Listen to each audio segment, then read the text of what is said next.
Hello, welcome back to my channel. Teacher Megan Purcell here with megsteachingjourney.org, and I'm coming to you today with a unit assessment tips video for you.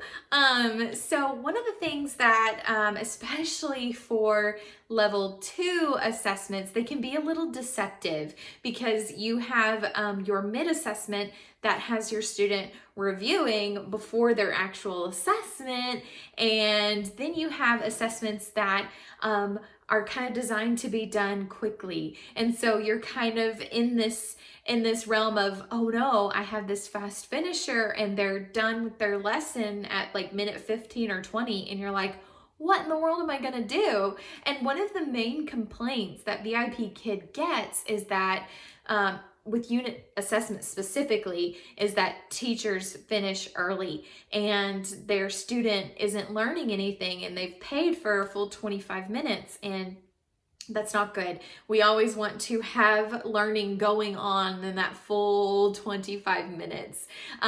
So this video is all about how to avoid being in that situation or receiving a complaint because you finished too early.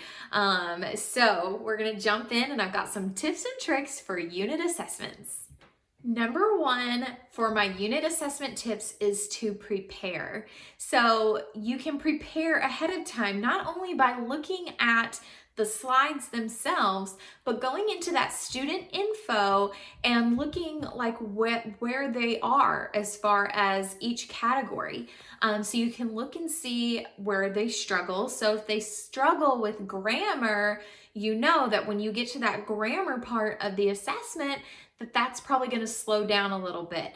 And then you want to look and see where they are excelling and maybe have some ideas for extension. So go in there, look at that student info, check out where they're struggling and check out where they're excelling, and just plan some things ahead of time, and that will help ease your mind and helps you just to get to know your student a little bit. Maybe if it's a new student and you never had them before, it just helps you to get to know them and understand a little bit more about them, and you feel more prepared on how to assess them and help them through the process. My next tip is about getting to know your student before your assessment even begins, especially this is probably a new student for you. So right off the bat, I am making a mental note of my student's ability. And how I do that is by asking them those rapport building questions. So, I'll ask them their name, and I'll ask them how old they are and if they're happy. And if they are struggling with any of those questions, I kind of know, like, okay, this is probably going to take a little bit of time. We're going to have a lot of patience. But if my student is like, my name is Becky, I am 12 years old, I am happy all the time. Like, if they're spitting out really good English sentences, then like, okay, I'm probably dealing with a fast finisher here.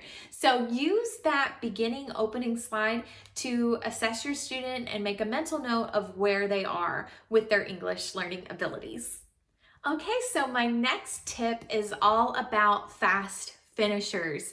So unit assessments most of the time have fast finishers. Now, not all of them, but a lot of times this does happen. So what you want to do is go on ahead, and if you realize within question 3, like, oh my goodness, the student is flying, go on ahead and start extending throughout the entire lesson. So if you get to a slide and you see an opportunity to extend or ask your student a question about something on the screen, go on ahead and do that.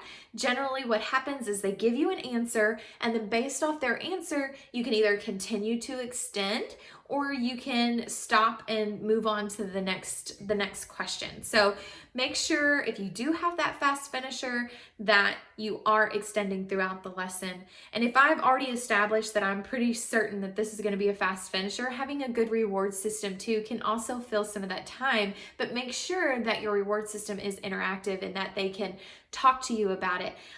For example, I like to do matching games. So it's a screen and there's numbers and colors, and I'll say, what number and color? And they'll pick, oh, red 2.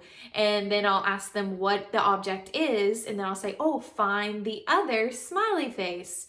and then they'll tell me the numbers and the colors, and I'll get them to talk about the reward system. So there's all kinds of ways, but those are just two of the ways that I have found really, really helpful during unit assessments to help with those fast finishers, because you will have one eventually if you haven't already. My next tip is to watch that classroom timer. So this is kind of a disclaimer of my last tip, but we don't want to spend too much time extending throughout an assessment, so much so that we aren't able to complete the material. So just really keep an eye on that timer.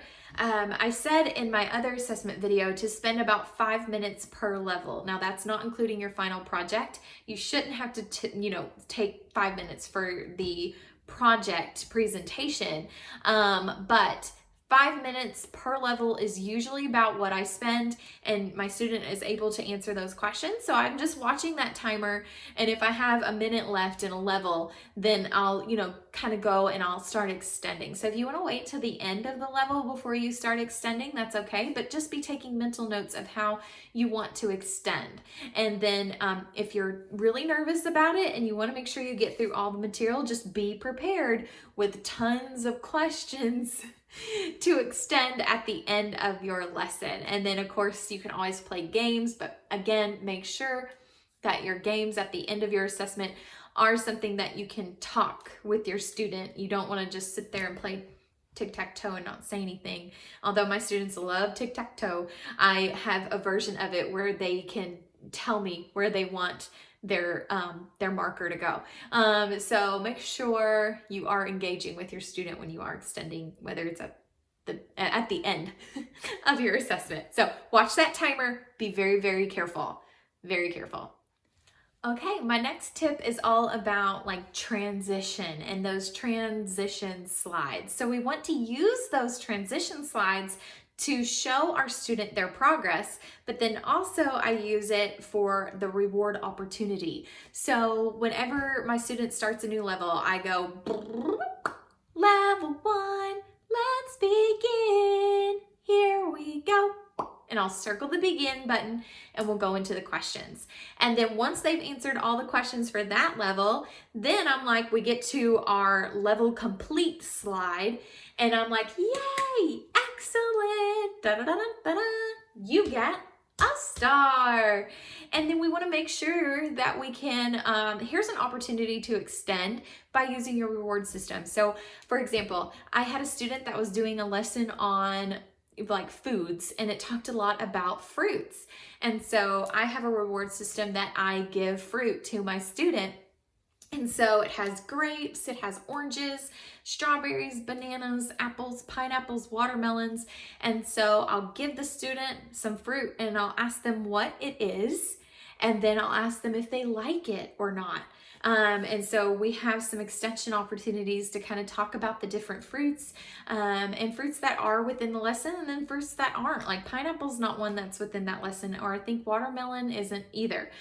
So those were some extension opportunities to just kind of ask them some questions and use that transition time to give them a reward and to extend. So then after I give them the reward, I'm like, level 2, let's begin. And then we go on. So yeah, use those transition slides to your advantage for rewards and for extension. So there you go. Another unit assessment tip is to use that free talk slide, which is found after your student has answered all those unit assessment questions. There is a free talk slide. Go on ahead, and when you are preparing for your unit assessment, go on ahead and go through that lesson and maybe jot down some extension questions that pertain to the content. Because sometimes once you get to that free talk slide, you've done so much, you're kind of just like, drawing a blank on what sentence patterns you've learned so far. So just go on ahead and get in the habit of going in there and kind of jotting some down. They do come to you naturally after a while, because I did that. So just jot some down beforehand, and when you get to that free talk slide, you will feel confident. And if your student has fast finished, then you are ready to go with some questions. And then those questions can turn into conversation. And so use that free talk slide to your advantage. It's really going to help you, especially for those fast finishers. So at the end of unit assessments, there's a blank slide. Now at the very end, it's usually that very last slide. You can go all the way to that, and there's certain things that you can do on this slide to create some extra activities. So one thing I want to make sure you do is that if you do extra activities, you want to first make sure that they are level appropriate and then that they're educational. So some things that you can do with your students, you can have them spell out vocabulary words from that specific unit. And especially if it was something that they struggled with, you can go in and have them practice the things that they missed on this slide. Another thing that you can do, I like to play a version of Hangman. I don't actually hang a man. I just let them guess letters to fill in the blanks, and I just keep track of the letters that they've guessed. So they love playing that game. Something else that you can do just as a game is to show them something within your classroom and have them guess what it is. So something I might show is this. They usually don't know that this is a microphone. So I'll show them that. I might show them some of my props and have them tell me what they see. You know, just different things. I'll show it to them and see if they can guess what it is and give me its English name. And if they don't know, then I can teach them. And that's something educational for them to learn, but in a fun and exciting way. So use that blank slide. There's all sorts of things that you can do with it, but always remember level appropriate and educational. Those are the two important things. The thing that I do want to stress about that blank slide, like it is a great tool to have and it is a lot of help, but you don't want to rely on that blank slide to fill in those gaps for your fast finisher. You want to extend throughout the lesson and then be able to utilize that blank slide at the end if you need it and when you need it. And then you don't have to spend so much time or put so much pressure on yourself to fill in such a huge time gap. So extending throughout is our first choice, but having that blank slide is really helpful. My last tip is all about the project presentation. So the project presentation starts, okay. So my final tip is all about project presentation. Say that 10 times fast. So the project presentation happens at the beginning of the unit assessment and it covers questions 1 and 2. And so basically what I do is when we get to that first slide that says project, I always say, oh, did you do your project? And I'll wait. Sometimes students don't do them. And if that happens to you, I always will just make a big deal. I'll cry and make a big deal about them not doing their project. And I can't give them points, so they get a 0. Wah, wah. But if they do have their project ready, I say, yay, can I see? And I let them present it to me. They'll show it to me on screen and they're usually required to say something. So they will go through and they will either say, you know, like I travel by car, and they'll have a picture of a car and they'll go through and they'll present it to you. And then if you need a little bit more from your student, then you can start asking questions. But the two things that we're looking for is if they clearly articulate their project, like use correct grammar. And the second thing we want to look at, is it visually appealing? Is it neat? Is it nice? Does it look, you know, organized? So those are the two areas that you are grading during their project presentation. And so after that's done, I usually spend about 2 minutes on that section, if even that. Some students, you know, they present it and they're done, and that's fine. So I just score it and then we move on. So the presentation part, you just let them present it to you, let them show it to you, and then you can ask questions and grade.